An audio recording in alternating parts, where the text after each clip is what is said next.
Good evening, everyone. This is your evening news recap, your nightly news podcast on all the news that I come across throughout the day, giving you my take as somebody who aspires to be a politician in the near future.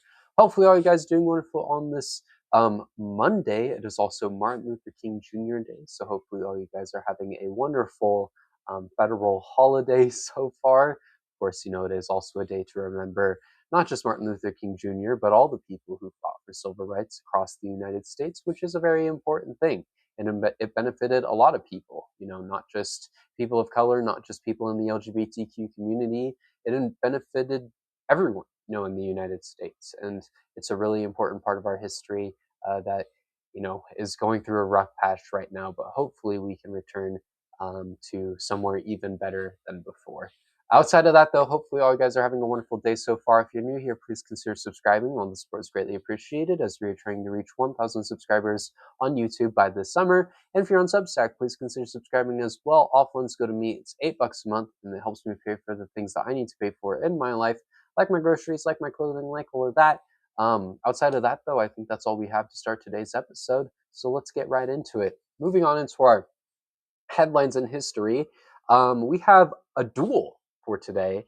I thought they would do something for Martin Luther King Jr. Day, but they did not. It's instead about a French poet who received 3 wounds but wasn't badly hurt. This is from January 19th of 1904.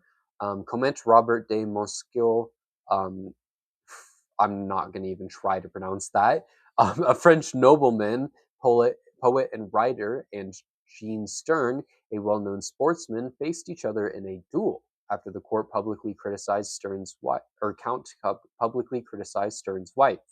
The Count received 3 sword wounds, but he was not seriously injured. The Times reported from Paris that the last known duel in France occurred in 1967 when 2 politicians fought with fencing swords. That's a really interesting one. Duels are definitely an interesting part of history that is not really used anymore. And there's a lot of interest in that for myself specifically. I really find duels interesting. In the history of them, why people decided to have a duel, what happened to a lot of duels, and a lot of duels, ended up with both of them chickening out, which I also find pretty funny. But as a whole, it's another interesting story, and tomorrow we'll talk about the next one. But let's get into the news from today. Moving on into the Trump administration segments. This is going to be a bit of a shorter episode today. Not much going on in the news world, of course. But the first topic we have today is Trump has officially invited Putin to his board of peace. Trump has invited Putin to join his new board of peace, which seems to be aimed at resolving global conflicts under Trump's guidance, as well as overseeing, governing, and reconstructing Gaza.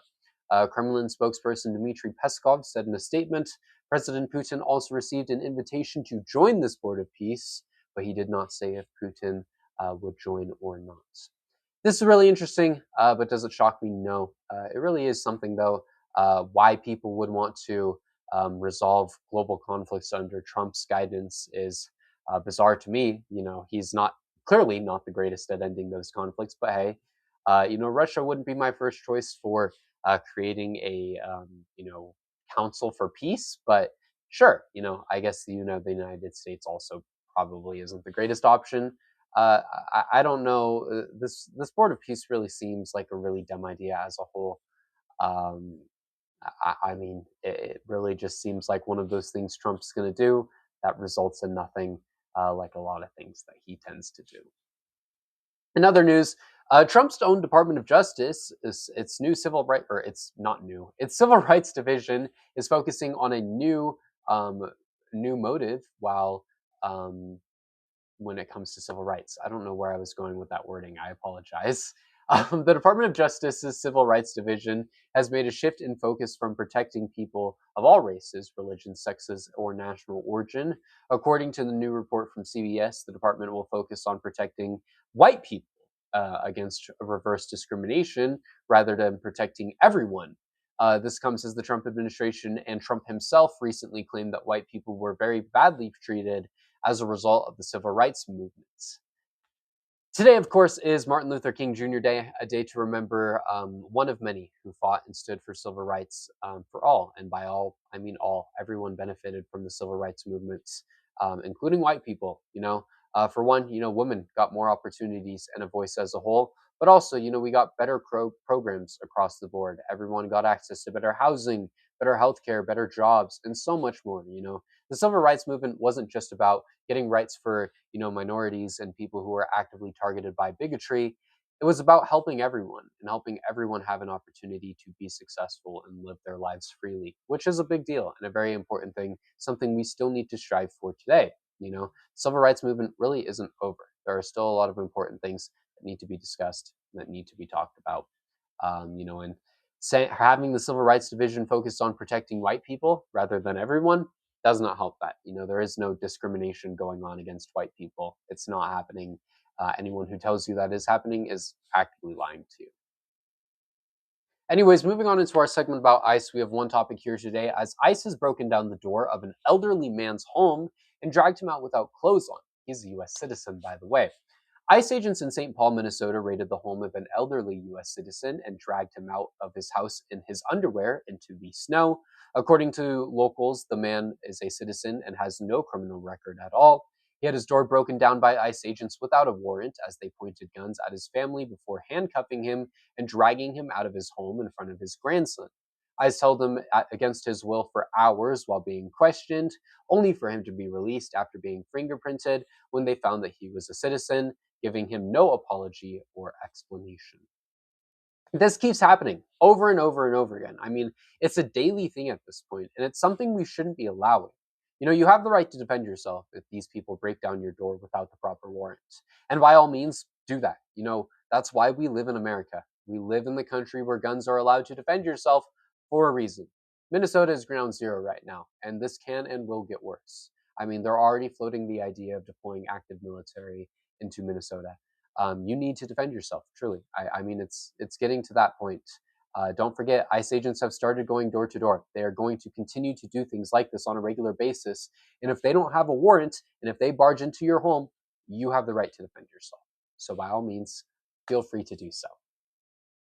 Anyways, moving on into our other news segment where we have our final two topics for tonight. The Department of Justice has violated the law for the past 30 days by not releasing the Epstein files.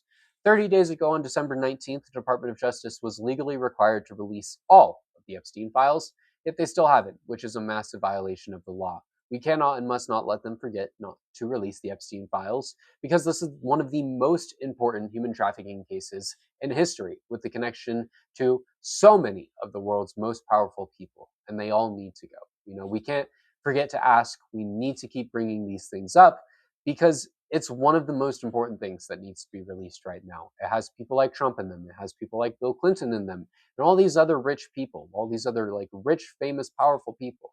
They have done a shit ton of horrific things, and if we do not release these files and tear them down, they will continue to do those horrific things.